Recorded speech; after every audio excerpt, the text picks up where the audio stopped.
A UK MP claims English social services tend to target white children, in particular from Eastern European parents, for adoption by white British families. One of the things about East Europeans is that they're white, and there is a greater demand for white children for adoption than for mixed race or black children. So they've been very good candidates to go through that system and to satisfy the need to increase the proportion of children they get adopted. The Liberal Democrat Member of Parliament for Birmingham Yardley, John Hemming, is supporting calls for an investigation into adoptions. More recently, the system has been doing what it used to do primarily to English people, to people who are they're citizens of other countries. And a lot of them have been East Europeans, and they've complained to their own governments and their embassies. MP John Hemming's voice joins those from other sources, some of them international, questioning the motives of British social workers.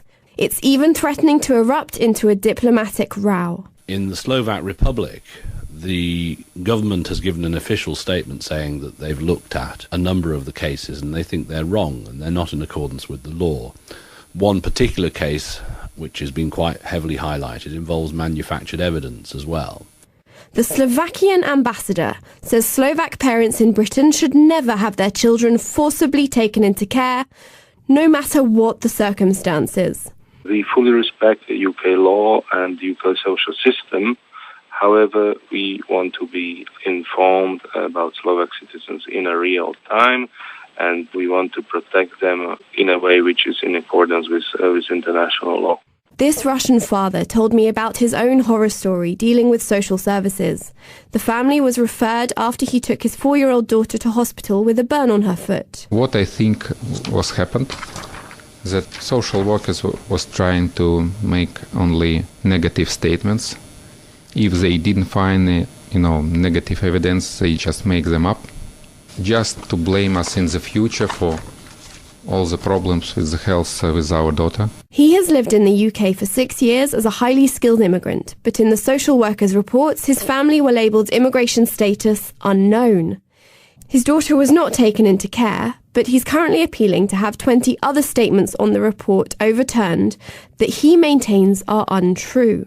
For example, we stated that she developed slower than normal because she was born premature, and she possibly had some medical conditions as well. But in the report they mentioned only our concern about her development, so which means they prefer to make her development issues unexplained, just to blame us in the future for emotional abuse or anything like that.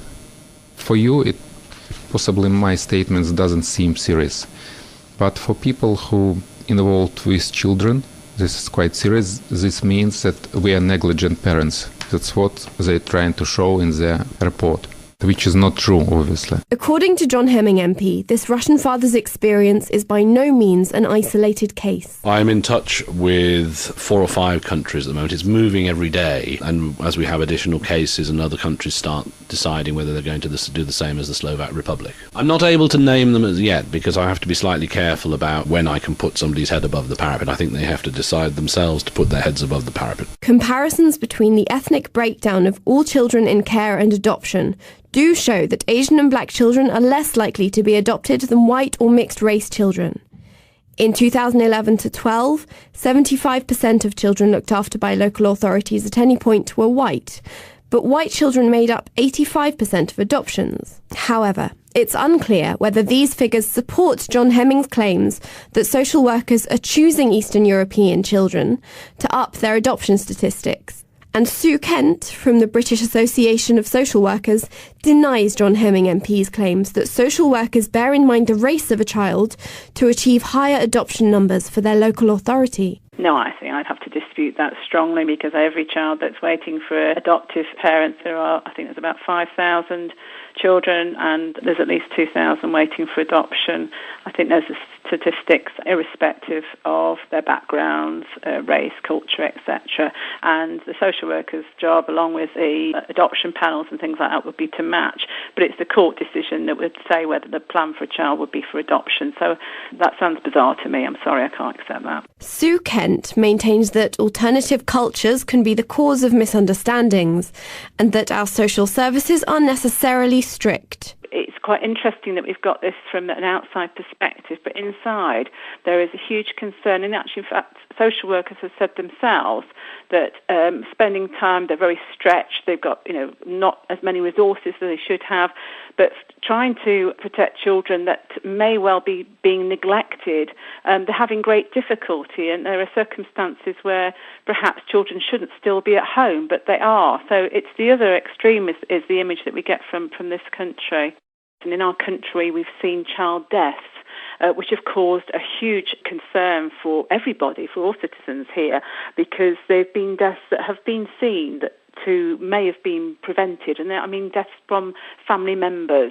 And particularly as we've moved on and seen more of these, I think, yes, the legislation quite rightly has become stricter and more clearer about what is expected to safeguard children. Ilona Pinter is Policy Director at the Children's Society, a charity that looks out for the welfare of children. Families find themselves in situations where assessments are being done by local authorities where there might be some safeguarding concerns, and parents don't understand the process and what the implications are, and often aren't helped to understand that. Indeed, when I first approached the Slovak ambassador in late August, he expressed no concerns about the British system. The social services will see that the situation is not according to standards and parameters here in the UK. One of the options of the social services is that they will take children away. But I don't think that it's immediate. There's always a procedure, there's always a reason behind it.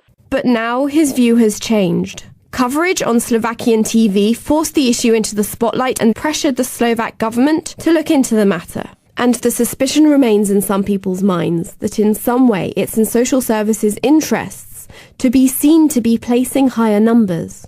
And that suspicion appears well-founded. Anthony Douglas is Chief Executive of CAFCAS, the advisory service for children in the family courts. Giving evidence in July at the House of Lords Adoption Select Committee, he gave an example of what constituted a high-performing local authority. Many parts of the country, Derbyshire, Suffolk are good examples, and in Derbyshire over 30% of children looked after coming through the court system are adopted. So there are strong performances in some parts of the country. Eileen Munro is Professor of Social Policy at the London School of Economics and author of a government-commissioned report on child protection. Speaking to the same committee in October 2012, she recognised some of the concerns expressed about forced adoption. We had adoption targets before. They created a great deal of public anxiety because people started to fear that babies were removed because of wanting to hit the target, and then people rushing to make a decision about removal because of a target.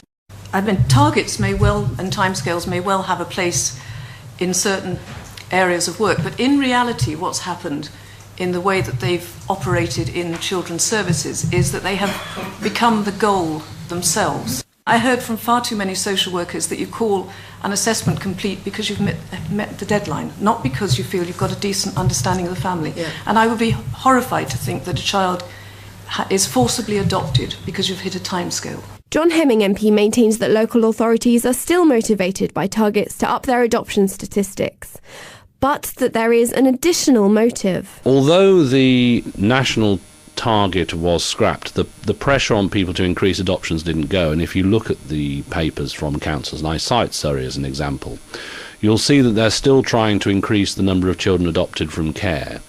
There is a financial advantage in the sense that once a child is adopted, the council no longer pays for the care of the child. Florence Bellone is a French journalist who made an award-winning radio documentary on forced adoption in the UK a couple of years ago.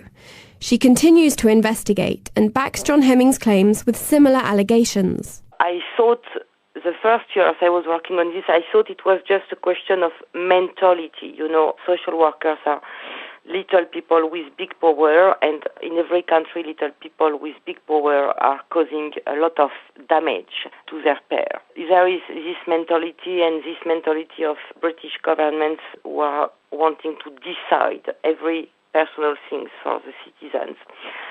But by the time I realized the money they are moving with this, so it's not only mentality now, it's a multi-million business.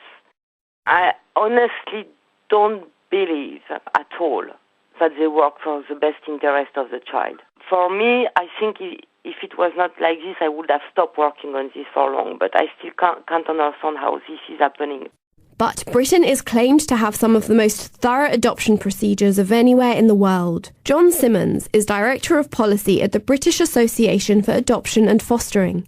He says all decisions to adopt must go through a rigorous judicial system. The courts won't just be relying on the views of one person, that they'll often appoint independent experts to meet with the parents, meet with the child, and meet with a range of other people to try to assess the issues that the local authority is concerned about. But the family courts have been criticised for their lack of transparency.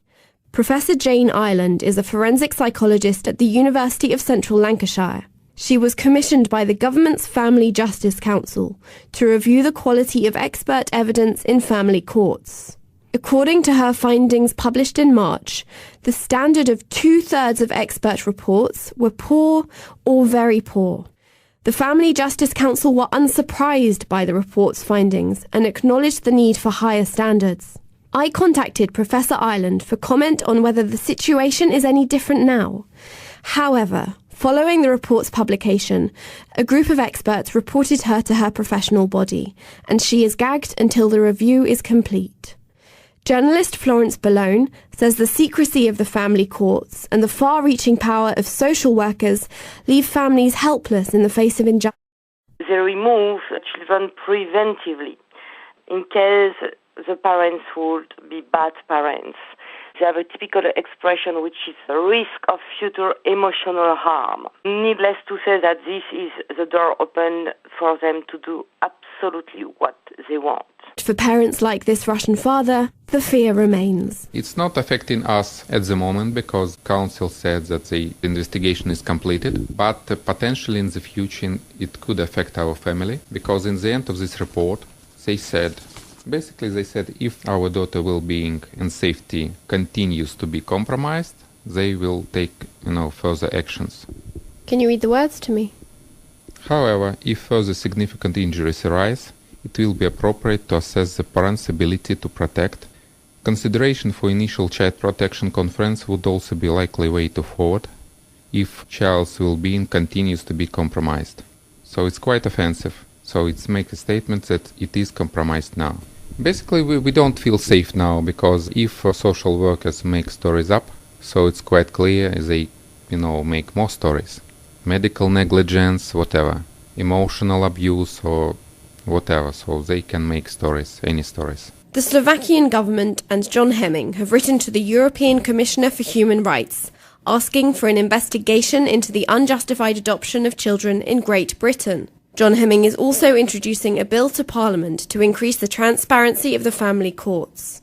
In the meantime, many are questioning the competence of the British institution that has the power to remove a child from its family.